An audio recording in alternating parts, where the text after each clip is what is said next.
మహాగణాధిపతయే నమః. ఓం గురుభ్యో నమః. ఓం శ్రీమాత్రే నమః. అరుణాం కరుణాతరంగితాక్షీం ధృతపాశాంకుశపుష్పబాణచాపాం అనిమాదిభిరావృతాం మయూకైః అహమిత్యేవ విభావయే భవానీం. శ్రీమాత్రే నమః.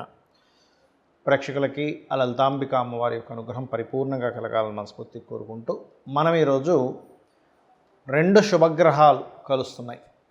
అది కూడా ఎక్కడ అంటే మిథున రాశిలో శుభగ్రహం 1 గురువు, రెండవది శుక్రుడు. ఈ 2 శుభగ్రహాలు కలిసినప్పుడు ద్వాదశ లగ్నాల వారికి ఎటువంటి ఫలితాలు ఉంటాయి?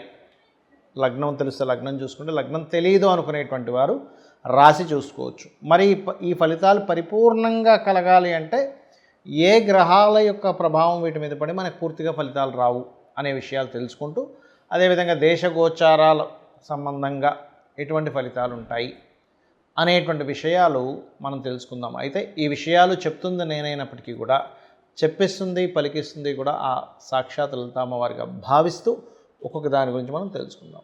ధనుర్లగ్నము, ధనస్సు రాశి. ధనస్సు వారికి కనుక చూసుకున్నట్లయితే సప్తమ స్థానంలో మీకు గురువు శుక్రుడు ఉన్నారు. ఈ సప్తమంలో ఉండే గ్రహాలు సప్తమం కంటే కూడా లగ్నాన్ని, లాభస్థానాలని, అదేవిధంగా ప్రయత్న స్థానాలని పాజిటివ్గా మీకు యాక్టివ్ చేస్తున్నాయి. అంటే లగ్నాన్ని ఎప్పుడైనా యాక్టివ్ చేస్తే ఏమవుతుంది? ఇక్కడ మీకు 100% ప్రశాంతత లభిస్తుంది.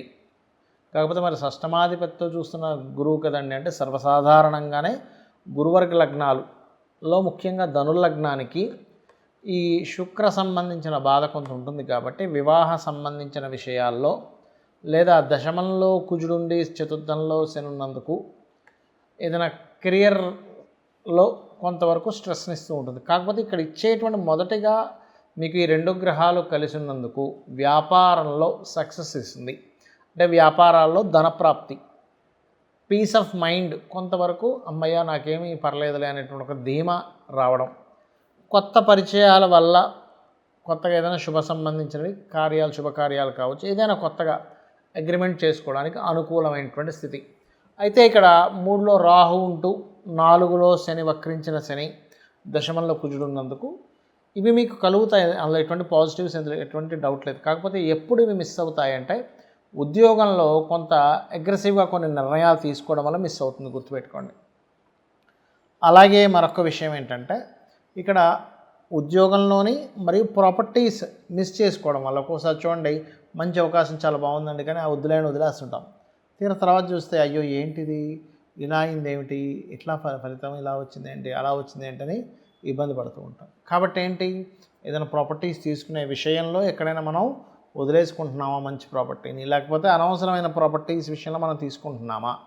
ఎందుకంటే 4లో శని వక్రించుండి దాని మీద కుజుడు దృష్టి ఉంది, గుర్తుపెట్టుకోండి. ఇలా ఉన్నప్పుడు ఏమవుతుందంటే అనవసరమైనటువంటి కోర్సెస్లో డబ్బులు గట్టి వేస్ట్ చేసుకుంటూ ఉంటాం. బాగున్న ప్రాపర్టీనేమో వదిలేసుకుంటుంటాం, బాగా కలిసి వచ్చే ప్రాపర్టీనేమో వదిలేసుకుంటూ మనకి అనవసరంగా ఇప్పుడు అది రెంట్కి తీసుకోవడం అనేటువంటి విషయాల్లో తీసుకోవడం జరుగుతూ ఉంటుంది. కాబట్టి ఇటువంటి విషయాలు మనం జాగ్రత్త పడుతూ ఉండాలి. ఇక మీరు దశమంలో కుజుడున్నందుకు ఉద్యోగానికి వెళ్ళే ముందు ఒక్కసారి ఉద్యోగంలో అక్కడ సీట్లో కూర్చునేటప్పుడు కానీ వెళ్ళేటప్పుడు కానీ ఆంజనేయ స్వామిని లేదా సుబ్రహ్మణ్యేశ్వర స్వామిని తలుచుకోండి. అప్పుడు అన్ని విధాలా మీకు బాగుంటుంది. ఇక్కడ ఏంటంటే ఈ 2 గ్రహాలు ఏవైతే కలిసి ఉన్నాయో, ఈ కలిసినటువంటి శుక్రుడు, గురువు మీ జన్మజాతకంలో గనక కలిసి ఉంటే మరింత అద్భుతమైనటువంటి ఫలితాలు వస్తాయి, గుర్తుపెట్టుకోండి. అలా కాకుండా మీకు మిథునంలో ఇంకేదైనా పాపగ్రహాలు కనుక ఉన్నట్లయితే కొంత సమస్య నుంచి బయటపడతారు. ఇక్కడ ఎలా అంటే ఏదైనా 2 గ్రహాలు మంచి శుభగ్రహాలు కావచ్చు, పాపగ్రహాలు కావచ్చు, గుర్తుపెట్టుకోండి.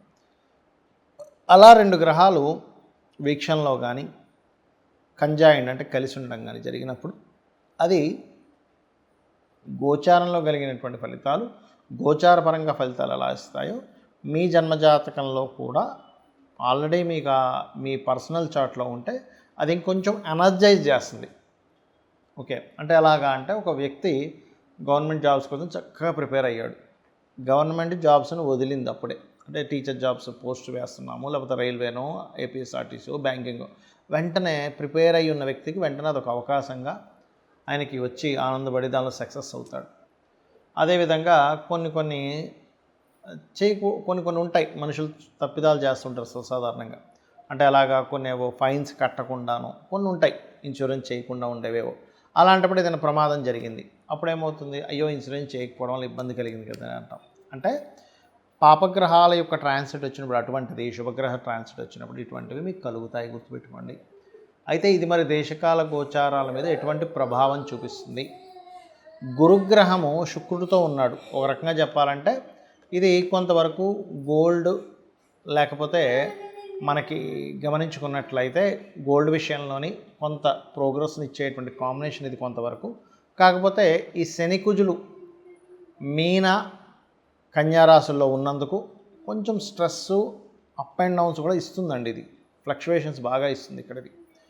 దీంతోపాటు గురు సమానులు లేదా టీచర్స్కి, అందులో ముఖ్యంగా స్త్రీ సంబంధంగా, స్త్రీ మూలక సంబంధంగా గురువులకి, లేకపోతే ఆల్రెడీ స్త్రీలు గురుత్వ సంబంధించిన వాటిలో ఉండేటువంటి వారికి కొంత ఇబ్బందులను ఎదుర్కొనేటువంటి యోగాన్ని ఇస్తుంది. అంటే గురుత్వ సంబంధించిన వాటిలో బ్రాహ్మణ్స్కి కావచ్చు, పురోహితులకు కావచ్చు, గురువులుగా చలామణి అవుతున్నటువంటి వారికి కావచ్చు, లేకపోతే మంచి ఆధ్యాత్మిక రంగాల్లో ఉండేటువంటి వారి మీద కొంతవరకు బురద జల్లేటువంటి విషయం కావచ్చు. ఇటువంటివన్నీ కూడా అంటే వాళ్ళకి ప్రమాదం కానివ్వండి, వాళ్ళ లైఫ్లో కొంచెం ఎక్కువ అప్ అండ్ డౌన్ చూడడం కానివ్వండి, ఇటువంటివి ఎక్కువగా ఏర్పడతాయండి. ఈ గోల్డ్ రిలేటెడ్ సంబంధించిన విషయాలు కూడా ఎక్కువ ఫ్లక్చువేషన్. ఎందుకంటే మిథున రాశుల్లో ఉంది ఇది. ఇక్కడ ఏంటంటే మిథునము దిస్వభావ రాశి, బుధుడు యొక్క రాశే, కన్యా బుధుడు యొక్క రాశే. అప్పుడు ఏమవుతుంటుంది, అది ఈ కుజశనులు ఈ 4 దిస్వభావ రాశుల్లో ఎప్పుడైతే మనకి మిథునంలోని, కన్యలోని, ధనస్సులోని, మీనంలోని ఈ 4 గ్రహాల్లో ఉండే గ్రహాలు వాటికి అవి కనెక్టివిటీ పెట్టుకుంటాయి. కాబట్టి ఈ విషయంలో కాస్త జాగ్రత్త వహిస్తూ ఉండాలి. మరి దీనికి పరిహారం ఏంటి యూనివర్సల్గా? ఎందుకంటే అందరికీ జన్మజాతకాలు ఉండవు. ఎందుకంటే జన్మజాతకం కనుకుంటే మీకు లగ్నం నుంచి 12 భావాలు ఏమేమయ్యాయి, లగ్నం ఎలా ఉందో దాన్ని బట్టి మీ యొక్క జీవితము,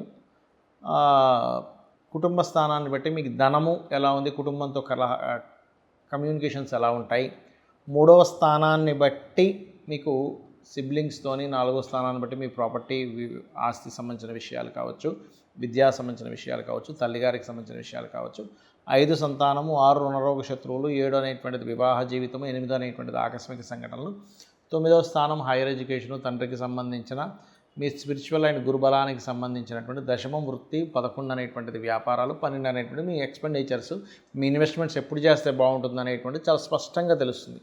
కానీ ఇక్కడ డేట్ ఆఫ్ బర్తే లేదు, టైము లేదండి, ఏమి లేదండి, కానీ నేను అయోమయంలో ఉన్నాను అనుకునేటువంటి వారు చేయాల్సిన గొప్ప రెమెడీ ఏమిటంటే, ఇలాంటి గ్రహస్థితులు ఉన్నప్పుడు మీకు మంచివి జరగాలి అన్నప్పుడు మీరు నవగ్రహాలలో కుజుడు, కేతువు, శని, రాహు ఈ 4 గ్రహాల దగ్గర దీపారాధన చేయండి మొట్టమొదటిగా.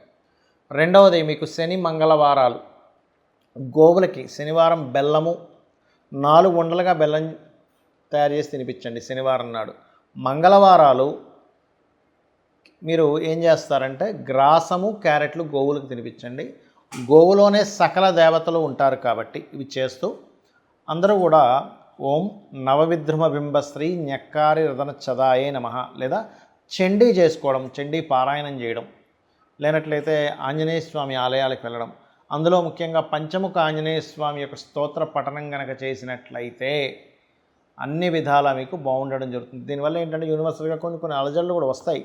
కాకపోతే ఇక్కడ ఏంటంటే మనం ఒకటి అర్థం చేసుకోవాల్సింది, లాస్ట్ టైము మనకి ఈ ఇబ్బందులు వచ్చే ముందు మన యొక్క ఈ పూరీ జగన్నాథ్ ఆలయంలో ఆ గెద్దొచ్చి జెండాను ఎత్తుకుపోయింది. కానీ నిన్న మొన్న చూసినట్లయితే పూరి జగన్నాథ్ ఆలయంలో ఇంకొక అద్భుతం జరిగింది. ఎత్తుకుపోయినందుకు కొన్ని చెడు సంకేతాల వల్ల ఇబ్బంది అయింది. ఇప్పుడు ఏమైందంటే పెద్ద కుంభవృష్టి వర్షం పడుతూ స్వామివారి ప్రదేశంలో మాత్రం వర్షం పడకుండా అలా ఆగిపోయి అక్కడ ఇచ్చేటువంటి హారతికి ఎటువంటి ఇబ్బంది కలగలేదు. అంటే ఇది ఒక గొప్ప శుభ సంకేతంగా మనం భావించాలి. శ్రీమాత్రే నమః.